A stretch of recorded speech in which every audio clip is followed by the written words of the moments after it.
these clock mechanisms.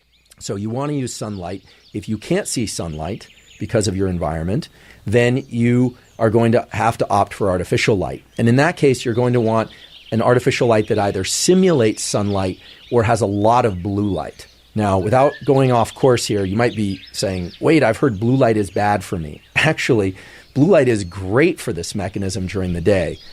A lot of people will say, oh, I should be wearing blue blockers throughout the day. No, that's the exact wrong thing. That should be reserved for late in the evening because light suppresses melatonin. Sunlight inhibits the pineal. It prevents it from releasing melatonin.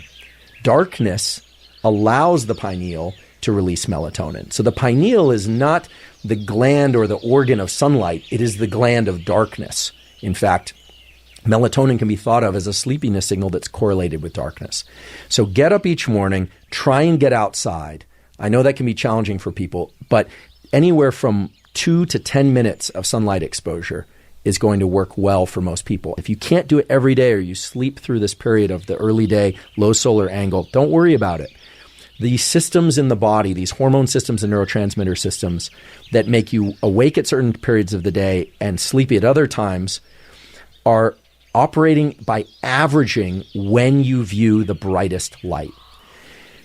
Some of you, many of you, might be asking, what else can help set this rhythm? Well, it turns out that light is what we call the primary Zeitgeber, the time giver. But other things can help establish this rhythm of cortisol followed by melatonin 12 to 16 hours later as well. The other things besides light are timing of food intake, timing of exercise, as well as various drugs or chemicals that one might ingest. Not illegal drugs, although those will impact circadian mechanisms as well. The other thing is sunset. When the sun is also at low solar angle, low, close to the horizon, by viewing sunlight at that time of day in the evening or afternoon, depending on what time of year it is and where you are in the world, these melanopsin cells, these neurons in your eye, signal the central circadian clock that it's the end of the day.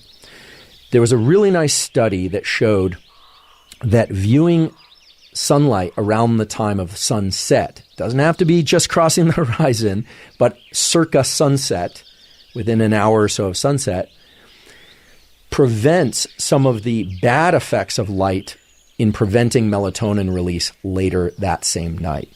So let me repeat this. Viewing light early in the day is key. Viewing light later in the day when the sun is setting or around that time can help protect these mechanisms, your brain and body, against the negative effects of light later in the day.